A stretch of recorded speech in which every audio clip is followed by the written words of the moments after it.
আসসালামু আলাইকুম। আমি MS H মামুন বলছি, একজন কুরিয়ার রোস্টারকিতে থাকা হতভাগা লোক। আসলে হতভাগা শুধু আমি নয়, আমার মনে হয় বাংলাদেশে থাকা সকল রোস্টারকৃত ভাই বোনরা নিজেরাই এটাই ভাবেন। কারণ হচ্ছে যে বর্তমান EPS এর যে অবস্থা, সেই অবস্থাতে এটা ভাবাটাই স্বাভাবিক। কারণ বুয়েসেল আসলে বিভিন্ন সময় বিভিন্ন বিষয় নিয়ে আমাদেরকে প্রতিশ্রুতি দিলেও আমরা আসলে আশানুরূপ কোনো ফল পাইনি। আসলে আমি আজকে ভিডিওটা করার উদ্দেশ্য হচ্ছে যে বুয়েসেলকে আমি একটা রিকোয়েস্ট করব, সেটা হচ্ছে যে ভাই, আমাদেরকে আর কষ্ট দিয়েন না, প্যারা দিয়েন না। আমরা আসলে অনেক কষ্টে প্যারার মধ্যে আছি। আমাদের সামাজিক অর্থনৈতিক অবস্থা খুবই খারাপের দিকে যাচ্ছে। আপনারা যদি এটার কোনো ব্যবস্থা না করেন বা কোনো ব্যবস্থা নিতে না পারেন, তাহলে ভাই আমাদের এই যে রোস্টারে থাকা এত হাজার হাজার ছাত্রছাত্রী যারা আছে, আসলে তাদের কপাল খুব, মানে কি বলবো, আমি আসলে বলার ভাষা নেই আমার। কি বলছি, তাদের অবস্থা খুবই খারাপ, নাজুক অবস্থার মধ্যে হয়ে যাবে।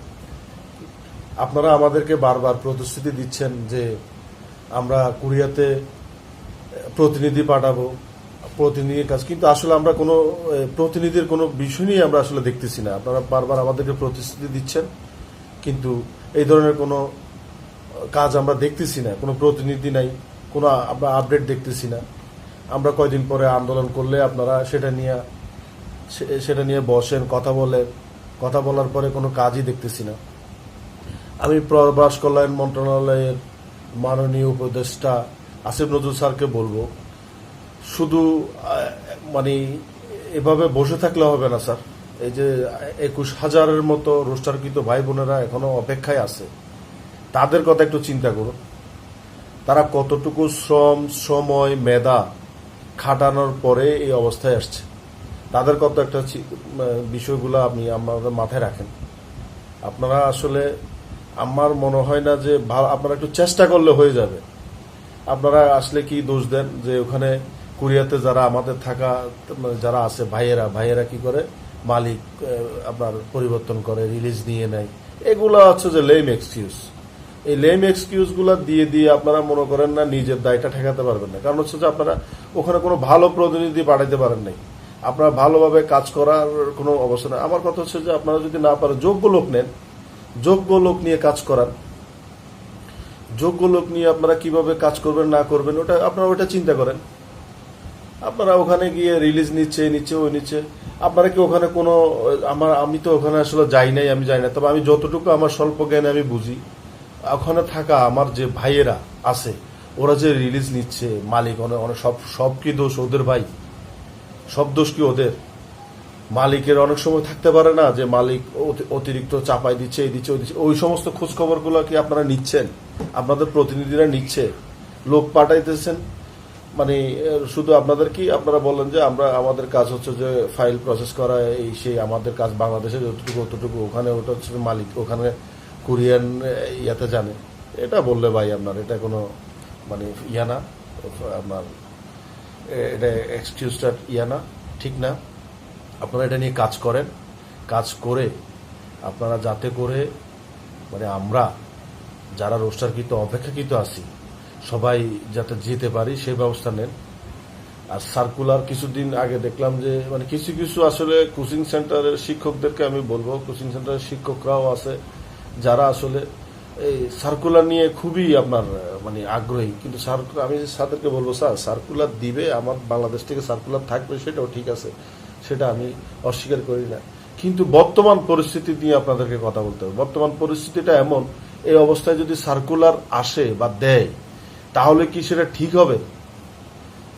তাহলে কি এই বিষয়টা ঠিক হবে কিনা আপনারা আমাদেরকে জানাবেন। যে স্যার, এই স্যারদেরকে বলি যারা কোচিং সেন্টার সার্কুলার নিয়ে হতে আসছে, আপনারা ছাত্রছাত্রী আসতেছে, পুরনো অনেক ধরনের অনেক কিছু দেখি। আমি কয়েকজন শিক্ষকরে দেখি, আমি আমার ফেসবুকে গ্রুপে বিভিন্ন সময় সার্কুলার নিয়ে ওনারা পক্ষ নেই।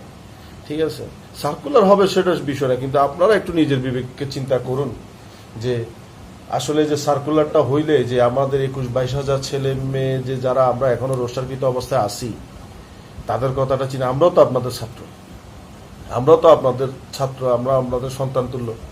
তাহলে আপনারা আমাদের কথাটা চিন্তা করুন। আমরা ভবিষ্যতে যারা আছে তাদেরকে আপনারা একটা না একটা ব্যবস্থা করতে পারবেন। আর সার্কুলারও হলে দেখা যাচ্ছে যে আপনার এক এক সময় রোস্টারে নেয় হচ্ছে যে 4,000 5,000 ওরকম। আর স্যার আমাদের চাহিদা হচ্ছে যে আমার বছরে আমরা আমাদের 2,200 লোক আমরা মানে বাংলাদেশ থেকে প্রেরণ করতে পারে নেয় ওরা। তাহলে স্যার 2,200 বা 2,500 লোক যদি আমরা বাৎসরিক রোস্টার করি, তাইলে আমার মনে হয় যে সবাই দিন শেষে যাওয়ার একটা পসিবিলিটি থাকে। কিন্তু তা না করে আমরা বছরে আমার রোস্টার করা হচ্ছে কত 10,000 12,000, আমার লটারি সহ ভাষা পারদর্শী সহ মিলে 10-12,000 রোস্টার হয়ে যায়। তাহলে স্যার এই যে 10-12,000 রোস্টার হয়ে যায়, আমার লোক যায় হচ্ছে যে 2,200 থেকে 2,500। এখন সেটাকে আপনারা কিভাবে দেখবেন? আপনারা কেন এত রোস্টার? আপনারা পরীক্ষা দিচ্ছেন, সার্কুলার দিচ্ছেন, আপনারা এইচআরডি কুরিয়াকে বুঝান যে আমার 2,200 থেকে 2,500 লোক আমার যায়, তাহলে আমি 10,000 12,000 করবো, আমি 3,000 করবো সর্বোচ্চ আমার বছরের রোস্টার, যাতে করে সবার ফাইলে আমার কোম্পানিতে যায়। কোম্পানিতে গেলে ওরা সবাই যাইতে পারে, দিন শেষে সবাই যাইতে পারে। আপনারা ওভাবে করেন। আপনারা এই যে বিভিন্ন ধরনের মানে ইয়াতে দিয়া মানে এত রোস্টার করে আপনার এই যে লোকগুলো আপনারা দিনের পর দিন ঝুলাইতেছেন, আপনারা চিন্তা করছেন এক একজনের পারিবারিক অবস্থায় কি আছে, সাংসারিক অবস্থায় কি আছে? আপনারা কি করেন? রোস্টারের উপরে একটা আপনারা বলেন যে এটা একটা অনিশ্চিত। আরে ভাই, অনিশ্চিত তো বলেন কখন? অনিশ্চিত বলেন যখন আমরা লটারি পাইলাম।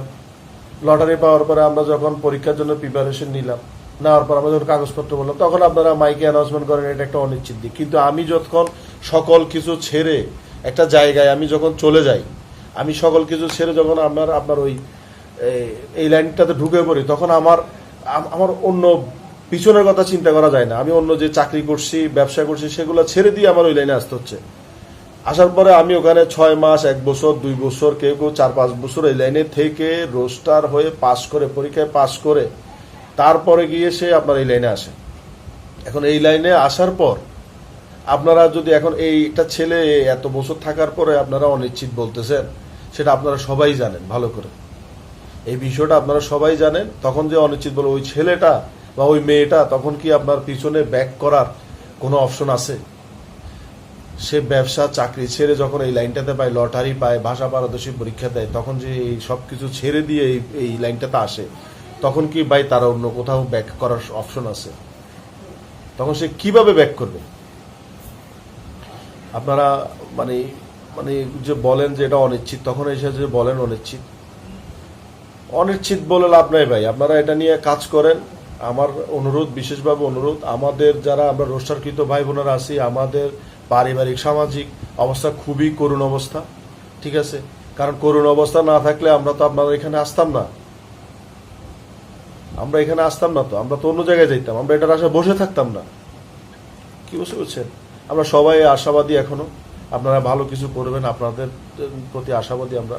বহিসেল প্রবাস কল্যাণ মন্ত্রণালয় এইচআরডি কুরিয়ার সাথে কথাবার্তা বলে আপনারা এটা একটা ভালো কিছু করবেন, সেটা আমাদের আশাবাদ। আমরা আশাবাদী যে আপনারা ভালো কিছু করবেন, আমি ভালো কিছু পাবো, সেটাই আশা রেখা আমি আমার ভিডিওটা শেষ করতেছি। আর আমাদের যারা রোস্টারকৃত ভাই বোনেরা আছে তাদেরকে বলবো আল্লাহর উপর ভরসা রাখুন।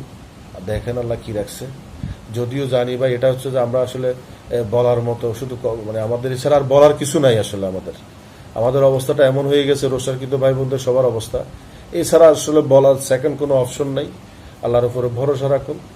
আল্লাহ দেখেন আমাদের সকলের যাতে মঙ্গল কামনা করে, আর সকলের বিষয় যাতে ইস্যু হয় সে দোয়া কামনা করি। সেটা বলে আমি আমার ভিডিও শেষ করছি। আসসালামু আলাইকুম ওয়া রাহমাতুল্লাহি ওয়া বারাকাতুহু।